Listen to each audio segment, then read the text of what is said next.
大家好，我是美食多 YouTube 黄金3小时。如果是我的铁粉，请给我一个 like。第一次看我的视频，请您静悄悄地给我一个 like。湖南的李先生，今年58岁，年轻的时候吃了不少苦。前几年，大学毕业的儿子接过了家庭的重担，同时照顾自己的父亲。可惜，每天好吃好喝的时代，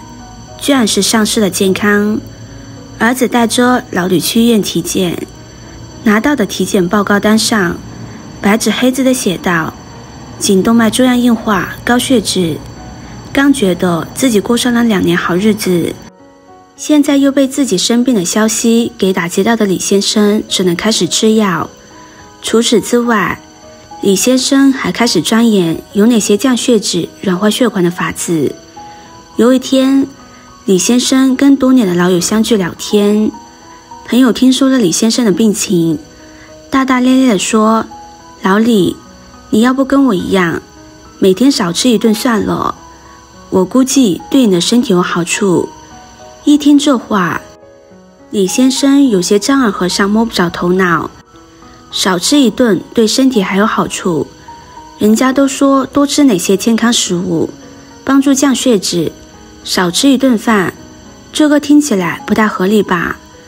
我跟你说，我之前有些太胖了，身体就不太好，想运动吧，我的膝盖也受不了，后来就少吃了一顿饭，慢慢的瘦下来了，胃肠道负担小多了。老祖宗都说过午不食，晚上本就应该少吃的，你在早上、中午的时候吃饱吃好，晚餐吃不吃没啥影响。老朋友解释了一番，而且你不是得了高血脂吗？我跟你说，高血脂就是营养太丰富了，你的血管里头有好多脂肪斑块，所以少吃晚饭，血糖血脂不升高，身体不就好了吗？老朋友的这句话说到了李先生的心坎里。跟老朋友分开之后，李先生在家里用手机搜索相关资料，果然网上有不少讨论晚餐对身体有害的文章，不少文章都在说中老年吃的太多，肠胃负担太大的话，对心血管健康有害处。越看越觉得有道理的李先生，为了自己的血管健康，并决定开始不吃晚饭。不知不觉半年过去了，一心想验收自己的养生成果的老李，催着儿子带自己去医院复查，看看指标情况。可惜的是，复查指标让李先生大为失望。他内心期待着自己的病情能有所改善，再不济，自己的身体指标应该也不会再差了。但复查结果明明白白地告诉患者，血管硬化没有改善，血脂指标升高了，同时增加了一种毛病胃溃疡。怎么会这样呢？不光是患者失望，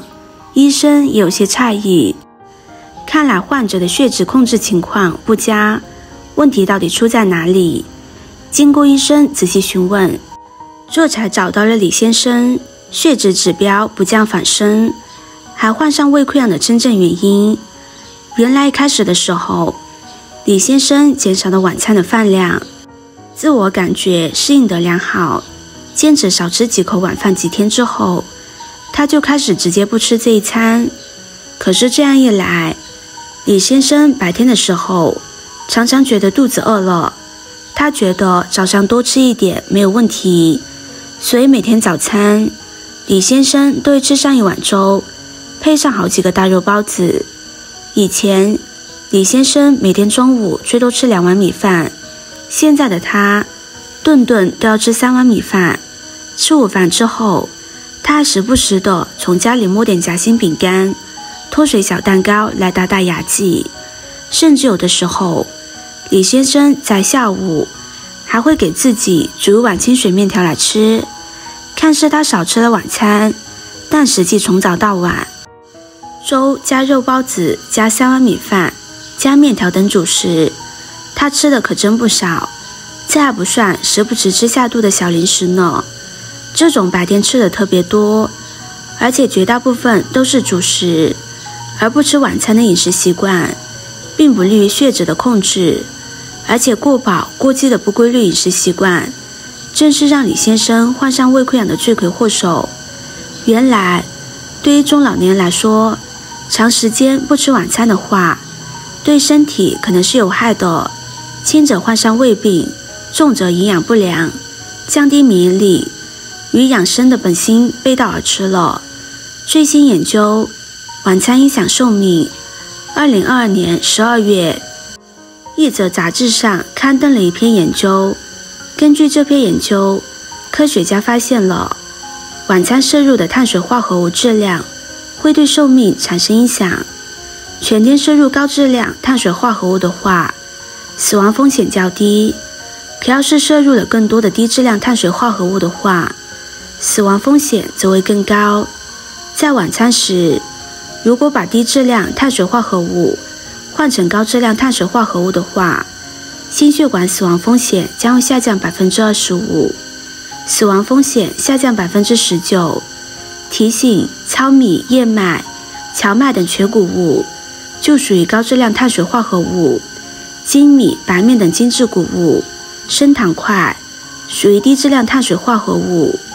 真正养生的方法不是一下子戒掉晚饭导致过饥过饱，而是晚餐吃半分饱，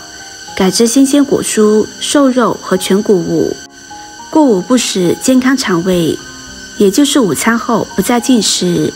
这种饮食行为可能会对身体健康产生一些不良影响。以下是一些可能的坏处：一、能量不足。过午不食可能会导致摄入的能量不足，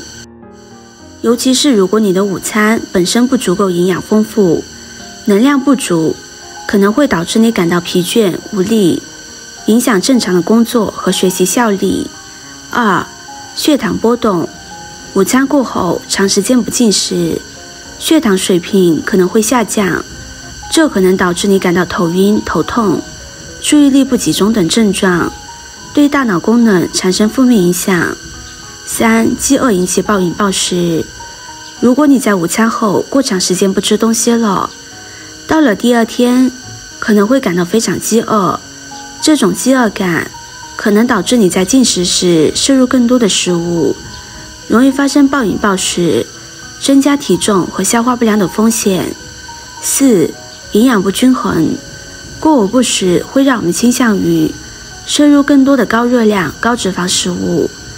而忽视其他营养元素的摄入。长期下来，这可能导致营养摄入不均衡，影响身体健康和免疫功能。五、影响代谢率。长期过午不食可能会扰乱你的身体代谢节律，即身体消耗能量的速率，这可能导致新陈代谢减慢，使你更容易增加体重，或减重更加困难。因此，如果你有特殊的饮食需求或健康问题，最好咨询专业医生或营养师的建议，以确保你选择的饮食方式符合你的健康需求。今天的分享就到这里了。制作视频不易，如果您觉得今天的分享对你有帮助的话，可以分享给身边的朋友，别忘记点赞、收藏。点击我的头像，可以看到更多的精彩内容。我们下个视频见啦！